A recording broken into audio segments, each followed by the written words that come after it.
pray. So why is it water and cleanliness in the first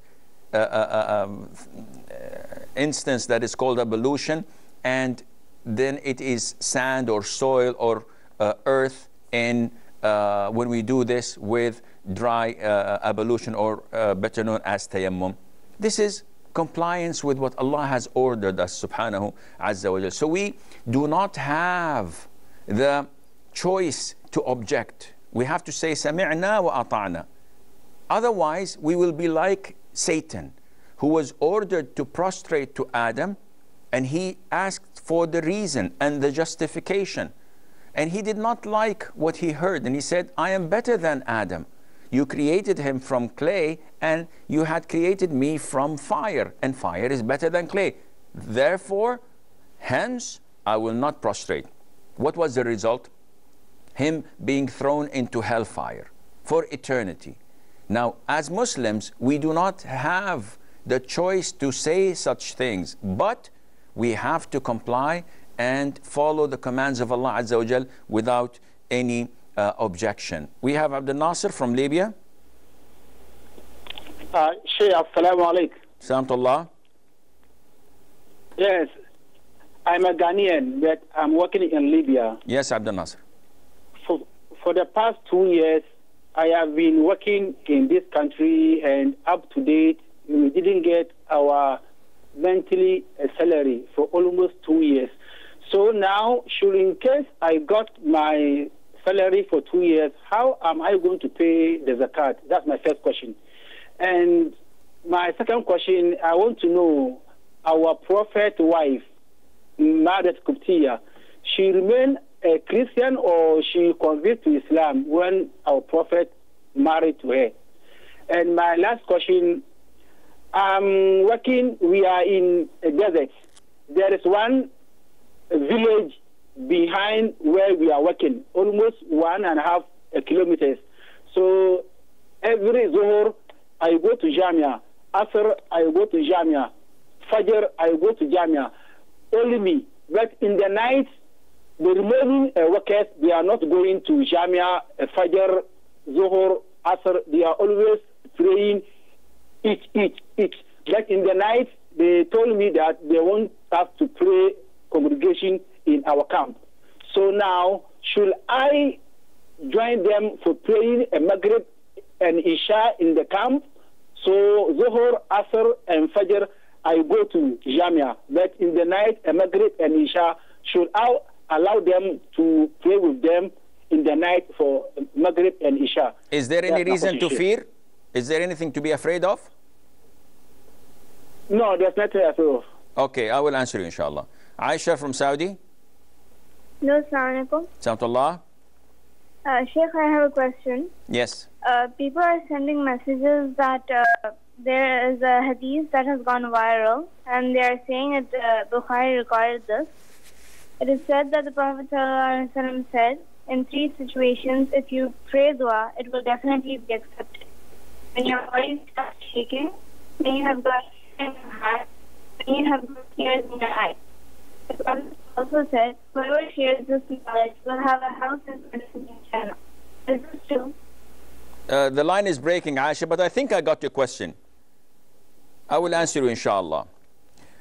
Shamim's second question, he says that we know that the Prophet had told us, alayhi salatu wasalam, that our deeds had been written down, had been decreed 50,000 years before Allah Azza wa Jal created the creation. So if this is the case, why are we held accountable on something that was already preordained upon us? To answer this, this is one of the pillars of Iman. As we know that there are 6 pillars of Iman. The last one is to believe in predestiny, whether it's good or bad. Now, predestiny or al-qadar, this as interpreted by the scholars of Salaf, is the knowledge of Allah Azza wa Jal. And Allah's knowledge is not like our knowledge. Allah knows what had happened in the past, and what is happening at the present, and what will happen in the future, and what is not going to happen in the future when it is to be, or whether it was going to happen, how would it be at that time? So Allah's knowledge is overwhelming all of the things that we know and we do not know of. And part of Allah's knowledge is that He knows what we are going to do, because He had created us. Now, for me to depend on predestiny and say, okay, if things are written down, I'm going to take my 45 gun and go shoot people and loot places and do all heinous acts because Allah Azza wa Jal had written this for me. And the question would be, how did you know that Allah had written this on you? Why don't you say that Allah had written that you become a righteous imam and a great scholar and a person of good deeds and calling people to Islam? Why do you assume the worst? So no one knows what Allah had written to him, but we believe that Allah is fair, that Allah is just, that Allah is knowledgeable, and that Allah owns and possesses everything in this world because He created it. So once you believe and have this conviction, you are at ease. Allah has given you the right to choose. Akhi, you want to choose to jump from a high riser or not? I said, no, who wants to jump from a high riser? How do you know that Allah did not write this on you? Go and give it a chance. If Allah had decreed that you will fall on your feet and walk safely, nothing will happen to you. Would you do this? I said, no way, man. I'm not crazy. I choose what I do. And the same thing goes with whatever you do, whether you choose to worship Allah, whether you choose to make a sin, whether you choose to be patient on Allah's decrees or calamities, or you become impatient. This is up to you. We have Harun from Nigeria. Harun from Nigeria. Assalamu alaikum wa rahmatullah. Salam wa rahmatullah wa barakatuh. May Allah reward you and bless you. Ameen, and you as well. Wa alaikum salam.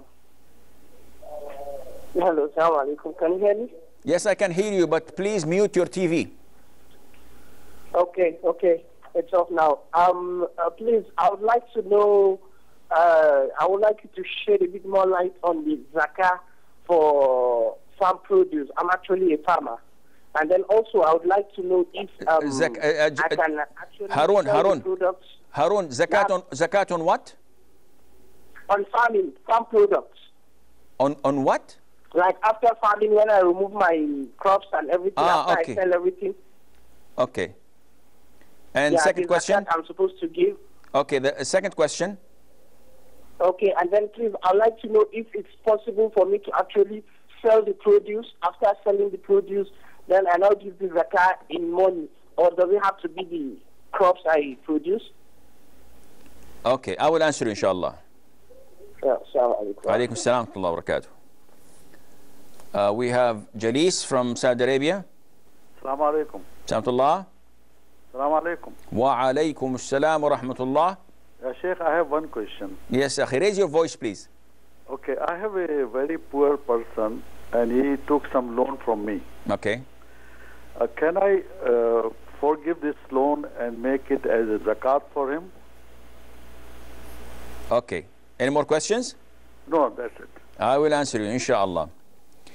Abdel Nasser from Libya, he says that he had been working in Libya for 2 years, and we know the turmoil that is happening there. May Allah Azza wa Jal combine and may Allah join all the brothers in Libya to follow one leader in the welfare of the people, inshallah. So he says that we did not receive our salaries for 2 years. So what do we do with the zakat? Zakat is due if the money reaches the nisab, the threshold, and the whole lunar year passes while it is in your possession. Now this money is not in your possession, and hence there is no zakat on it. However, the recommended thing is that once you receive the 1 year payment, or the 2 years that already had passed the amount, if you received it, you give zakat of once only, 2.5% on that, and alhamdulillah, this suffices. Even, may Allah forbid, if you receive this amount 10 years from now? Still, you only give 2.5 because the money is not in your possession. Abdullah from Sudan. Abdullah. Assalamu alaikum. Wa alaikum assalam wa rahmatullah. Abdullah. I am calling actually from South Sudan, Junub Sudan. Okay, can you please mute your television and listen to me from the phone?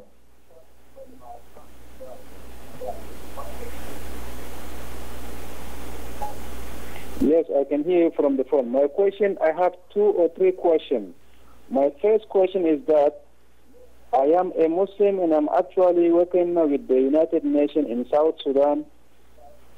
And sometimes we used to buy a meat in the market. We are obliged to buy a meat because there is no sometimes Muslim in the market to kill, to slide the goat or the cow. So if that meat we used to buy from the market, for us as a Muslim, it is halal or it is haram because... Who is slaughtering it, ya Abdullah? Who is slaughtering? The Christians in South Sudan?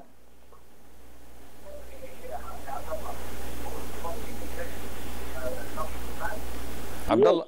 Yes, sometimes if you go early in the morning, there are some people from Darfur slide the goats, and the Christian people are slaughtering the cow.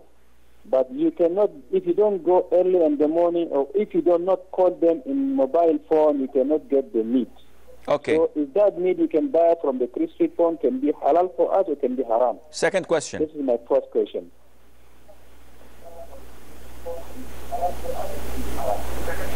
My second question is that as I am working under United Nations, I was receiving my salary every month. What could be my zakat for this salary? Because I'm not keeping it the whole year before I have to do the zakat. Is it possible that I have to do every month, or is it possible that it is one by year? Okay. Third question.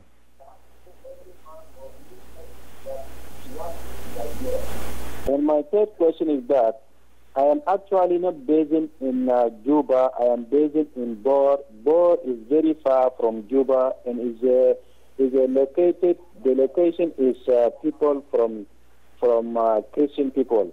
The mosque is very far from the camp UN base. Actually, we are sitting in Bor town. So, if you don't pray 3 or 4 times Salat al-Jum'ah, is that going to against my Islamic religion, or is that going to against me, or am I have to go from the UN camp to town board? That sometimes I can say in Quran, La yukallifullahu nafsan illa wis'aha. How far is it?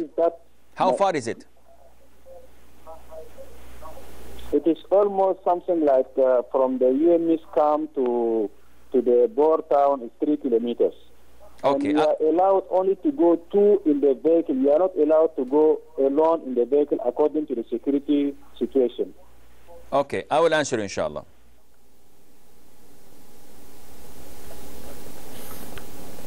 Okay. Abdul Nasser says that the Prophet's wife, Maria the Coptic, was she a Muslim or a Christian? First of all, she was not his wife, and this is the most authentic opinion. She is Walad, the mother of a son. And she was a concubine of the Prophet ﷺ, given to him by the ruler of Egypt at the time, Al-Muqawqas. So she was not his wife, sallallahu alaihi wasallam, and the most authentic opinion that she embraced and accepted Islam, like Safiya bint Huyay, may Allah be pleased with her, who was a Jew when she was captive, and then she embraced Islam, and afterwards the Prophet set her free and married her. The third question of Abdul Nasser, he says that the village that he lives in is about 1.5 kilometers from the camp. He lives in a camp and he does not pray in the camp, and he goes and walks to the masjid. So he says that some prayers they pray at the camp, and he's reluctant to go to the masjid, which is about 1.5 kilometers away, especially at night. If there is a security reason, if there is fear that if you go from the camp, something bad would happen to you, someone will kidnap you or attack you, in this case, pray in your camp with the other Muslims there. If there is nothing to fear and it's a safe place, no, 1.5 kilometers is so little, you must walk or drive to the masjid and pray with the Muslims there.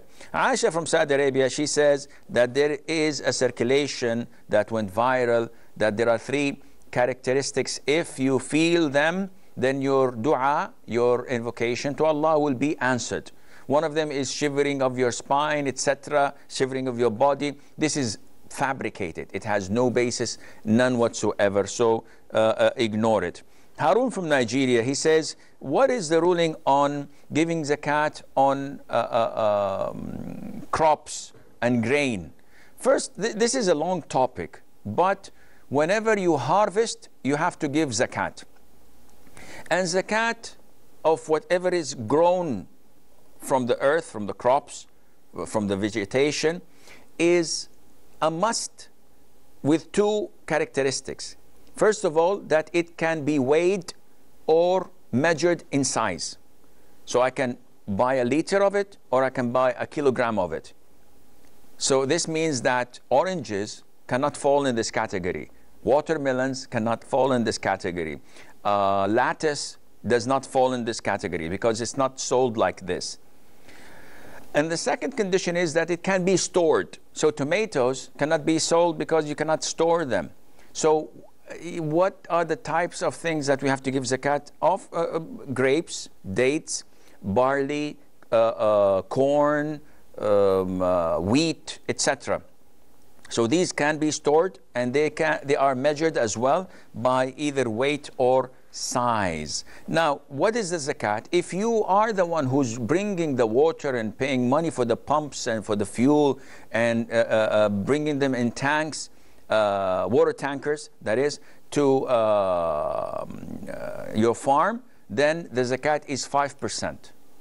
And if it is not, if it finds the water from a well or from a nearby reservoir and there is no cost on you, then you have to give 10% of that to zakat. And there is a threshold of zakat which is approximately 5 wasaq or awsaq, and this amounts up to 300 sa'. It's approximately 600 plus kilograms. So if the total production is above 600 plus kilograms, in this case the zakat is due. And this is in a nutshell. Irfan from Saudi Arabia. Yeah. Assalamu alaikum. Salamtullah. How are you, Sheikh? I'm fine, Jazakallah khair for asking. Sheikh, I have a question about the government employees being paid by the government. The salary for them is, part of it is drawn from the alcohol sales done by the government. I want to know, is it also haram like working in a non-Islamic bank? What are you asking about? The money, the salaries that who gets it? The salary paid by the government to its employees, part of that salary is because of the liquor sale, the alcohol sale. What is their job? Do they sell liquor? Yes, because the government says they cannot ban alcohol because they are getting most of their revenue due to the sale of the alcohol.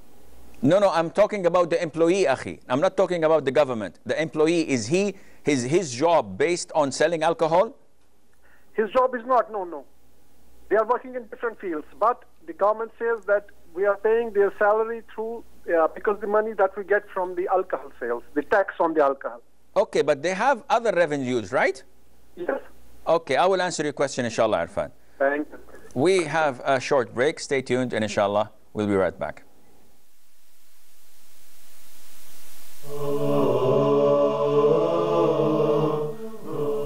Assalamu alaikum and welcome back. Harun's second question was about the crops that he grows and after harvest. Can he sell it and then give the zakat from the money that he got from selling it? The answer is no. The moment, if it falls under the category of zakatable products, the moment you harvest it and collect it, you have to take the 5% or the 10% and give it to zakat before you sell it, because you have to give the zakat from the actual crops, not from the cost or the price of it. Jalis from Saudi Arabia, he says that I've given some poor person money as a loan and he's unable to pay it back. So can I cross this out of my zakat? So I gave him 1,000 riyals.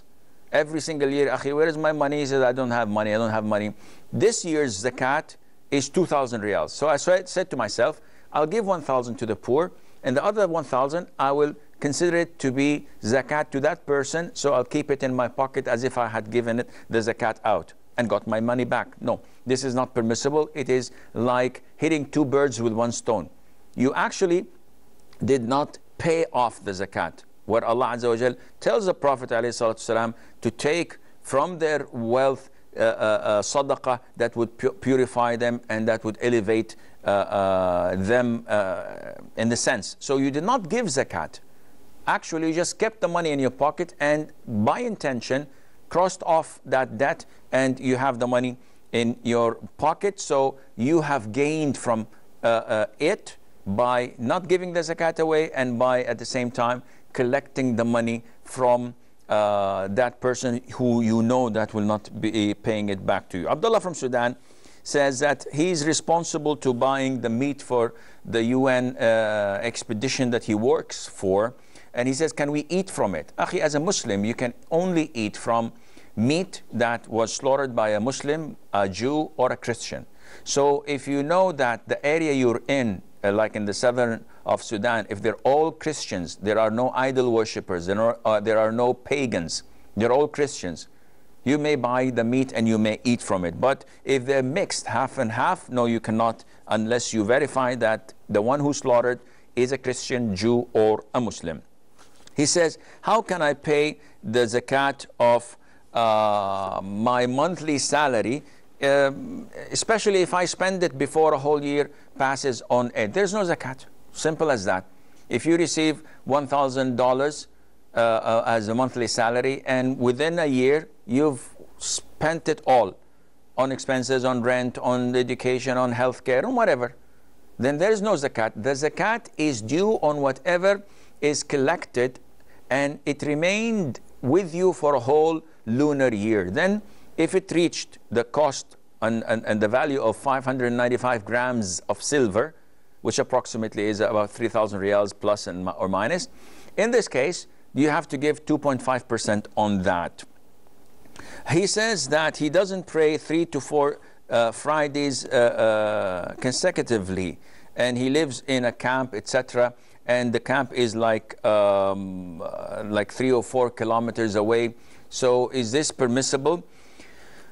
If you're this close to the camp, to the village, then you are at the suburb of that village. If you are able to go and there are no security hazards in front of you, and it's not prohibited for you to go and pray, there's no obstacles, it is a must. And if you miss 3 Fridays consecutively in a row, Allah would seal your heart. Allah would put a stamp on your heart. Not that is your kafir, no, you're still a Muslim.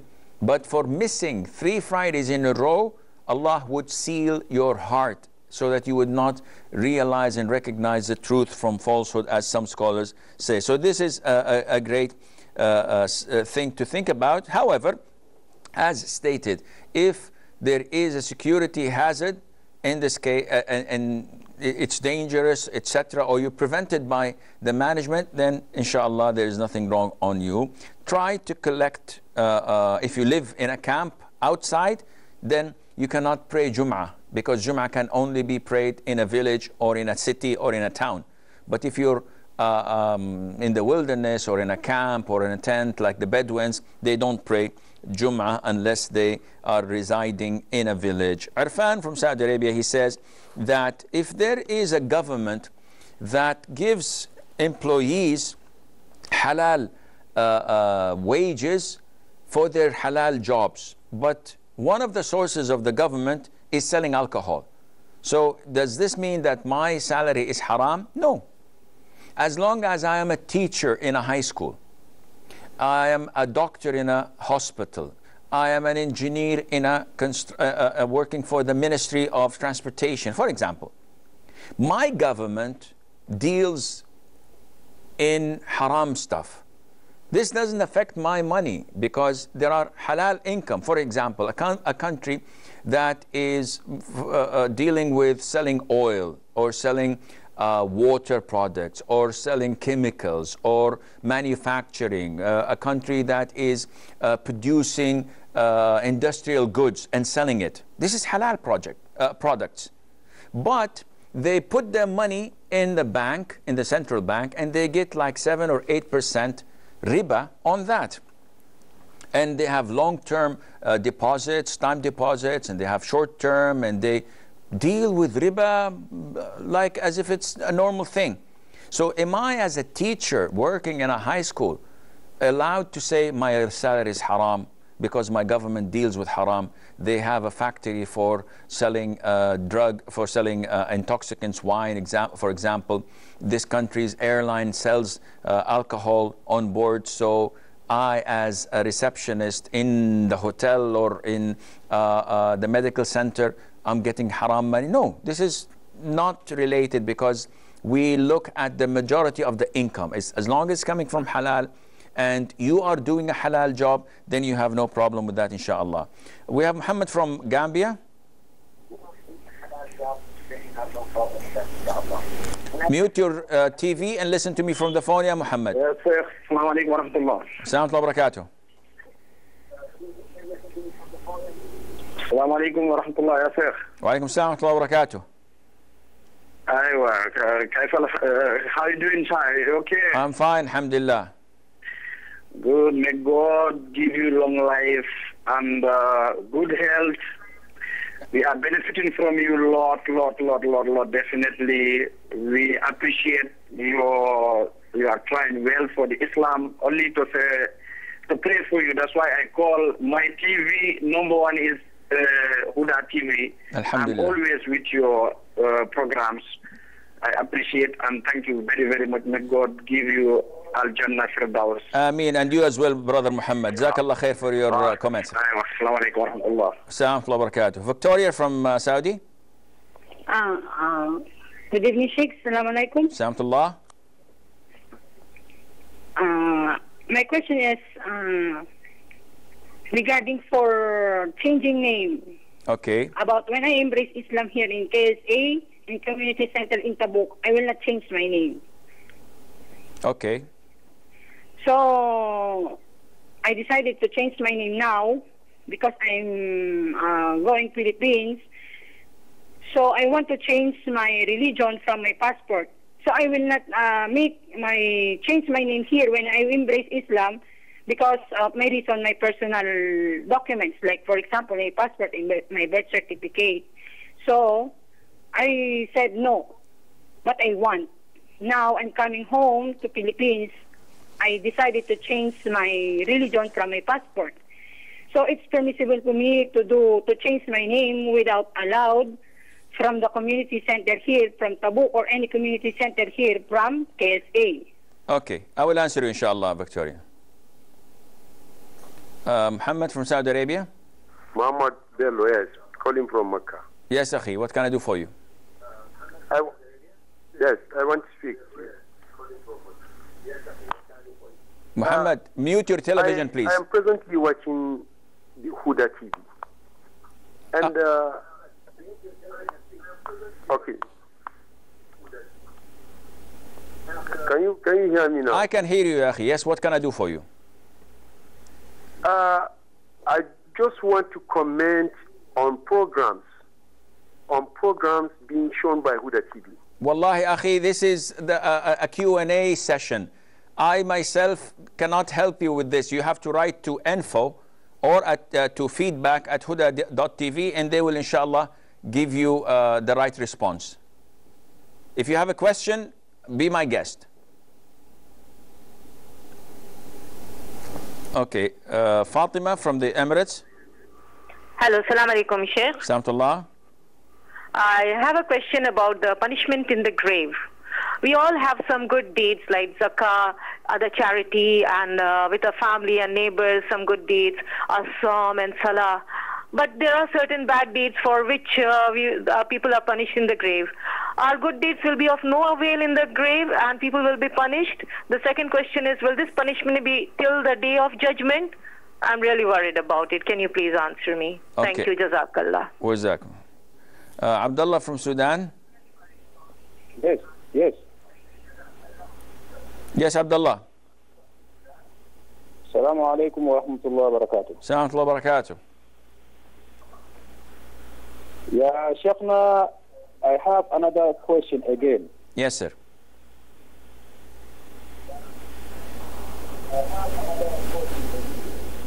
Mute your television, ya Abdullah. Our father has passed away a long time, and we have...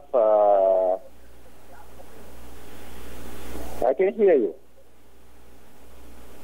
Mute your TV, Akhi, and speak to me through the phone. Don't wait for the TV.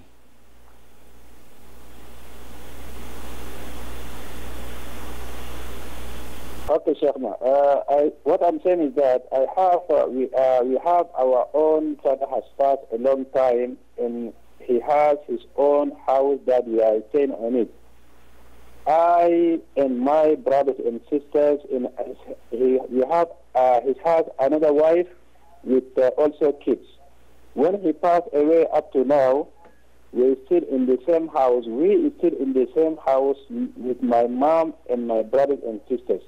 And those with other brothers and sisters with another wife, they stand in the rank. So, I want to know, is that house we can sell and share between us, or we can give them their own so that they can go and get another house, or what is the response if somebody died and has kids? What is the sharing of his property? Okay, I will answer you, inshallah. Muhammad from Saudi Arabia. Assalamu alaikum. Salamullah. My name is Muhammad Ali. I want to ask you, it is said that Awlad is from Nasib of husband and Rizq is from Nasib of wife. Is it correct by Islamic point of view? So the saying that the Rizq comes from the wife? Yes. Okay, I will answer. Nasib of wife and Awlad is from the Nasib of husband. The what is from the husband? Nasib of husband, yani, is from his Nasib, yes. Okay, I will answer, inshallah. Okay, thank you. We have Abdul Nasir from Libya, or Abdul Nasir. Sheikh, assalamu alaikum. Salamullah. Sheikh, my younger brother is dead, and before he died, he has a baby boy. He was 3 months when he died, and this boy, I was the one. I nursed him until now. He is at the age of 15. I gave him education. I gave him everything. Now he is at the age of 15. So he didn't know that his father is died. He took me as his father. I do everything for him. So now I have one son. He's also 30 years. So now both of them, they're thinking that I'm the father. So now I was thinking now, how am I going to tell the boy that I'm not the father? Because if I tell him, maybe he will collapse. Because he loved me as a father, everything. So I was confused. So I don't know how I should go about it. Either I should leave it or I should tell him the truth. But if I tell him, maybe he will collapse. Secondly, too, if you buy speakers to give a masjid, like a microphone, a speaker for Jamia. So this one also is Sarkat Jariya or not Sarkat Jariya. Thank you very much. You're welcome. Okay, I think that we should maybe stop taking questions for a while until we clear, inshallah, the questions. Victoria, She says that she embraced Islam, she's a revert, and she did not change her name as requested by the Jaliyat office, and now she wants to go back to the Philippines and change the documents and her passports. Is this permissible? The answer is yes. It is not mandatory for you to change your name when you accept Islam, as long as your name is a normal name. So Victoria is a normal name. You can keep this name for yourself and leave it as it is, and you may change your religion in your passport from Christian into a Muslimah without any problem by leaving the name. If you want to change the name as well, this is up to you. Fatima from the Emirates, she says that we have sins and we have a lot of good deeds, and does the torment of the grave is it not affected by the good deeds? The answer is no. Your good deeds will be, inshallah, there for you on the day of judgment, but the punishment and the torment of the grave, they are different than your good deeds. And this is why I mentioned this, I think, last week or the week before. You could come on the day of judgment with lots and lots of good deeds and fewer sins, but you will be tormented in your grave. And there will be someone who is really sinful and he has committed a lot of sins, but he did not commit the sins that he would be punished for in his grave. For example, not cleaning oneself properly when urinating, and not avoiding the ricochet, if you want to say, of the urine when he urinates, slandering people, walking, gossiping with the intention of causing fitna between two, backbiting, embezzlement, and taking from the money of the Muslims. So if you are holding a public post and you take money unlawfully from the government or from here and there, all of these are to be punished in the grave, among other sins. So your good deeds will be given to you, but it's different for the things that are being punished in the grave. Avoid these sins and inshallah you'll be in safe hands. Plus, if you recite every night Surah Al-Mulk, Tabarak alladhi biyadihi al-mulk, every night before going to bed, inshallah this would save you as well. There's a question. Yes, awful handwriting. She asks, is the punishment in the grave, the torment of the grave, does it extend to the day of judgment? Allah knows. Maybe the amount of sin would require to be tormented for only like 1500 years, 2000 years, maybe a little bit less, maybe a little bit more. Only Allah Azza wa Jal knows best. If I tell you it will last for a minute, is that okay? Would you be saying, oh, alhamdulillah, jazakallah khair, 1 minute is okay. Yeah, I can tolerate hellfire or being punished by this huge, ugly snake that doesn't hear and does not speak. Yeah, I can take that for a minute or a week or 10 days, but not for a year, for example. No, ya akhi, we cannot even tolerate a second of Allah's wrath and punishment. So may Allah Azza wa Jal save us all from such torment. Abdullah from Sudan says that his father died and left 2 houses, 2 wives and children from both wives. Can they sell one of the houses? The answer is no, unless the whole team agrees upon it, because the whole heirs, the 2 wives and the children, they all have a share in each houses. So it's not because I live with my mom and brothers and sisters in this house and the other team live in the second house, this house is mine, that house is theirs. No, it all belongs to my father, and my father is the owner, so we are the heirs and we should have our share in our inheritance. The two wives are they share 1/8 of whatever he left behind, 1/8 of whatever he left behind. So each one takes 1/16. And the rest, and the remaining, that is the 7/8, is divided on the boys and girls, his offspring, where each boys get 2 shares and each girl gets 1 share. Muhammad says that there is a saying in India that the rizq comes from the wife and she is her nasib from the husband or whatever. This is baseless. If the risk comes from the wife, tomorrow I'm going to get me a couple of more wives or even more, who knows. This is a source of income. No, this is not correct.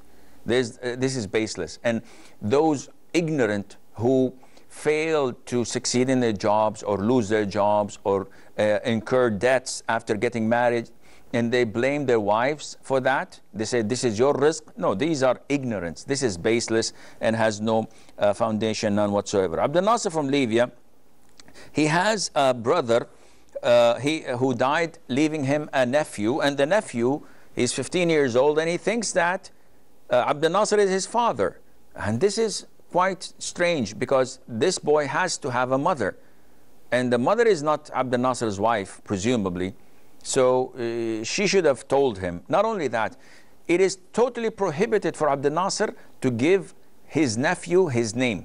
So if his brother's name was Abdullah, he cannot call the boy so-and-so the son of Abdel Nasser. He has to be called after his father, and it's a total major sin. And those who change this are cursed by Allah Azza wa Jal. So break it to him nicely and tell him that you still love him as if he is your own, and he's your flesh and blood, he's your nephew, and you have no problem with that. If you give microphones and loudspeakers to a masjid, would it be a sadaqah jariyah, a continuous charity that the reward goes on? The answer is yes. Ibrahim says that he's a convert living in the UK, and he is comfortable wearing thobes, and he lives in a Muslim community. So is it permissible? The answer, it differs. If everybody around you is wearing this and people see it as the norm, and there are no strange way of looking at you, yes, there's no problem. But if it would hinder giving da'wah to the non-Muslims, or it would cause enmity and hatred with the non-Muslims, then you are a UK citizen. You are British by birth and nationality. You should wear like everyone else wears, just to be normal, but be a true Muslim. Wearing a jeans and a t-shirt does not affect your iman, none whatsoever, especially in such conditions. Zain says, in the place there is 2 adhans for Jum'ah prayer on Friday. If I am doing duha prayer after the first adhan, is it valid?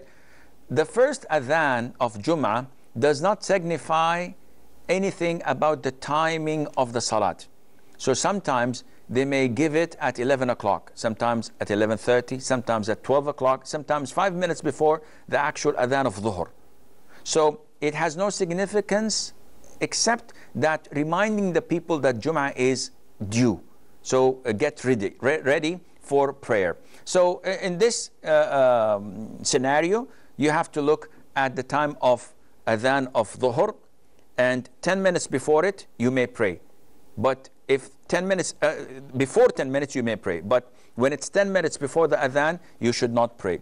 Hanifa says, it is permissible to study at UK University and use student loans to pay for it. Student loans are interest-based. So the government gives you £9,000, and they tell you that if you have an income of, let's say, £21,000 a year, then you have to give us back the £9,000 with interest. And if you don't reach that annual income, then there is no interest on you. And if you die, we take it off. The answer is signing a paper saying that, yes, I'm willing to pay interest, which is riba, which is one of the major sins. If I make an income of 21,000 plus, this by itself is prohibited.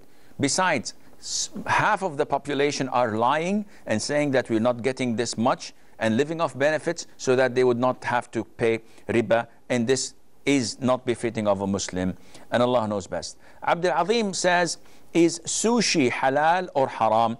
Because I heard that uncooked meat is haram. There's nothing in Islam that says that it is prohibited to eat uncooked meat. Whether it's sushi or sashimi or sashimi, or whatever they call it. I know I've never been to Japan. I don't know these delicacies. I don't even like it. And I didn't try it, but I don't like the idea of eating raw meat. But Islamically speaking, there is no evidence to prevent it. So as long as it's safe, it's not harmful, and it would not cause you to get food poisoning, as we hear, this halal. Those who like it may enjoy it and have fun. This is all the time we have until we meet next time, next week in the same time, inshallah. I'll leave you fi amanillah. Wassalamu alaikum wa rahmatullahi wa barakatuh. Allah is my heart's speech, your mercy is what I beseech. Keep in my heart your remembrance, and in your deen allow me to advance. Help me in my quest, permit me to pass the ultimate